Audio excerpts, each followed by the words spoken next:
Bonjour, Père Dominique Raphaël Kling. Vous êtes le conseiller spirituel national des équipes Notre-Dame, France, Luxembourg, Suisse. Est-ce que vous pouvez nous expliquer l'importance de la parole de Dieu pour le Père Caffarel? Un grand bonjour. Alors on est bien engagé dans ce rassemblement. Nous en sommes à la deuxième journée. Et cette journée, elle est éclairée par la parole de Dieu. Très intéressant. Hier, on a vu les fragilités. Et aujourd'hui, on cherche à découvrir comment le Christ, comme sur le chemin des disciples d'Emmaüs, nous accompagne. Il y a ce moment assez étonnant d'un petit cours de théologie du Christ, on aurait bien voulu être là, où il explique tout ce qui le concerne dans l'Écriture. Et donc l'Écriture est vraiment le moment où dans ce chemin que nous essayons de vivre, bien sûr, ici dans ce rassemblement, le Christ va accompagner les disciples pour pouvoir les faire avancer. Ça culminera évidemment dans l'Eucharistie, mais là je devance. Donc la parole de Dieu est tout à fait centrale. Alors la parole de Dieu, la parole tout court d'abord, pour nous elle est capitale. On a comme deux jambes sur lesquelles nous avançons dans la vie. Il y a d'un côté l'amour, le fait que nous nous tournions vers le bien, et puis il y a la deuxième jambe spirituelle qui est l'intelligence, la quête de la vérité, où nous nous tournons vers le vrai. Donc la parole, dans notre propre cheminement d'abord humain, elle est capitale. Dans l'amour du couple, par exemple, il n'y a pas seulement la grande passion par rapport à mon conjoint, mais il y a ce moment où je découvre qu'il faut qu'avec intelligence, j'entre dans le mystère de mon conjoint, que j'aille en quête de sa parole, de telle manière à le connaître. Et donc dans la croissance de l'amour, il y a toujours ce lien, et on va le retrouver au plan chrétien et donc pour la parole de Dieu, entre d'un côté l'amour et la vérité, l'intelligence et puis le cœur. Alors parlons un peu de la parole de Dieu, puisque c'est le sujet, la parole de Dieu. La parole de Dieu, elle a quelque chose d'extraordinaire, c'est qu'elle nous met, elle nous plonge, elle nous met face à cette réalité qui est Dieu lui-même.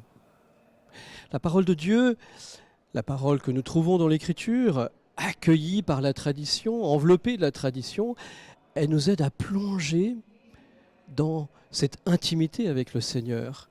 Elle a quelque chose de très fort parce qu'en réalité, chaque parole que nous trouvons dans l'Écriture, elle est comme enveloppée de mystère. Non pas le mystère comme inconnaissable, mais le mystère comme excès de connaissable. Elle a une sorte de puissance, de désenveloppement, de force tout à fait impressionnante.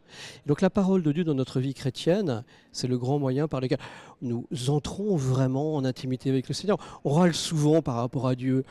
Le Seigneur me laisse tomber, je ne l'entends pas, j'ai du mal à discerner ses volontés, j'aimerais bien qu'il me parle directement. Mais il nous parle dans la parole de Dieu. Si nous, évidemment, nous l'acceptons, si évidemment, tous les jours, nous la lisons. Alors la parole de Dieu dans les équipes maintenant, puisque évidemment, dans ce rassemblement, on essaye de se mettre à l'école, et c'était le but de votre question, à l'école du Père Caffarel. Le Père Caffarel, par lui-même, est quelque chose d'exemplaire.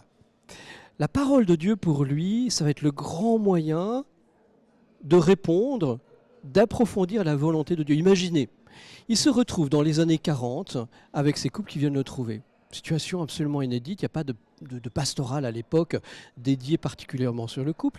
Et qu'est-ce qui va se passer?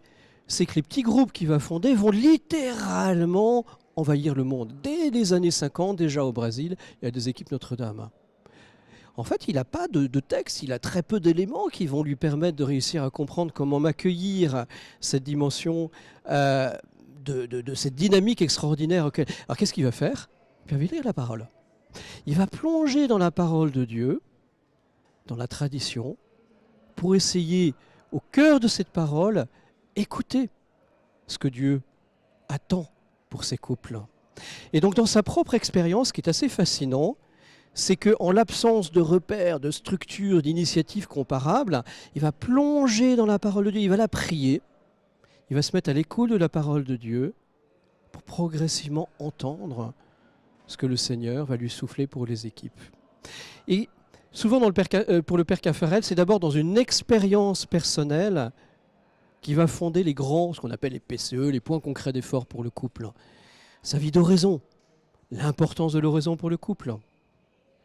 La prière pour le couple, pour la famille et la parole de Dieu, qui est un des points concrets d'effort, je le rappelle, puisque chaque couple se voit invité un peu tous les jours à méditer, à lire la parole de Dieu. Eh bien, cette expérience originale de la parole de Dieu, il va chercher à la transmettre au couple de la même manière qu'il va chercher à transmettre son expérience spirituelle dans l'oraison. Alors le couple et la parole de Dieu. Bien, la parole de Dieu pour le couple, c'est ce qui va permettre d'une façon concrète de pouvoir affronter les défis de la journée, de pouvoir réussir à découvrir comment, par rapport aux enfants, par rapport à son conjoint, les difficultés professionnelles, qu'est-ce que le Seigneur veut que j'accomplisse et que je réalise.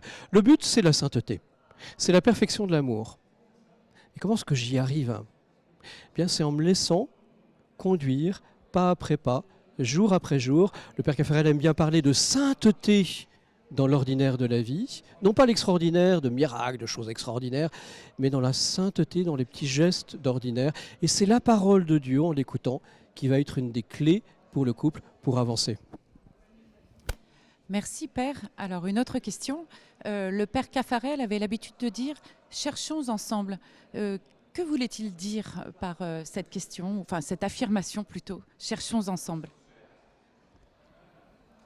Alors on a beaucoup remarqué que, et c'était dit par notre conférencière qui nous aide à entrer dans les textes, que Jésus souvent nous pose des questions.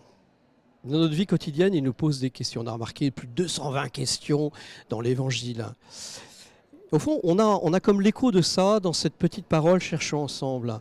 Plutôt que d'avoir des choses bien balisées, précises, automatiques, rationnelles, qu'il s'agirait de déployer, dans ce « cherchons ensemble » est contenue toute cette richesse présente dans ce vécu concret de la parole de Dieu de ma vie. « Viens et suis-moi », dit Jésus à ceux qui veulent le suivre.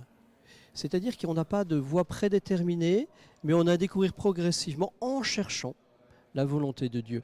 Alors, en fait, la phrase complète, qui est intéressante, c'est pas cherchons ensemble, c'est cherchons ensemble, voulez-vous, unissons-vous, unissons-nous et allons plus loin, essayons d'avancer. Très intéressant. On commence par se disposer, se mettre à l'écoute, de quêter comme un mendiant le regard de Dieu sur moi. Voulez-vous? Ah, intéressant. Il faut que j'engage ma volonté. Le voulez-vous? Il faut que j'accepte véritablement de pouvoir choisir d'entrer dans ce chemin. Unissons-nous. Ah, ça, c'est évidemment toute la dynamique du couple. On va pouvoir réussir à trouver la volonté de Dieu à partir du moment où on vit cette communion d'amour. Quand 2 ou 3 sont réunis, citation que le Père Caffarel aime beaucoup utiliser pour le couple, quand 2 ou 3 sont réunis, je suis présent au milieu de vous, nous dit le Christ. Donc la charité va permettre à Dieu, au Christ, d'habiter la vie du couple, la vie de la famille, de telle manière que je puisse trouver quelle est sa volonté. Et puis après, évidemment, il faut opérer avec courage et points concrets d'effort. C'est laborieux. Il faut avancer. Il faut réussir dans les points concrets d'effort à inscrire de façon régulière dans ces journées. Cherchons ensemble, essayons de trouver ce que Dieu me dit. Voulez-vous? Je le décide. Unissez-vous. Le lien de charité dans le couple, dans la famille. Et puis après, j'avance. Donc une belle dynamique où cette parole de Dieu, eh bien, elle devient ma propre parole. Je me laisse habiter par elle de telle manière que, par exemple, dans le DSA, au fond, le couple lui-même est comme en écho du travail de la parole de Dieu qui vient me sanctifier et me permet de découvrir quelle est la volonté de sainteté de Dieu sur moi. Merci Père, merci pour votre accompagnement, c'est très éclairant. À bientôt.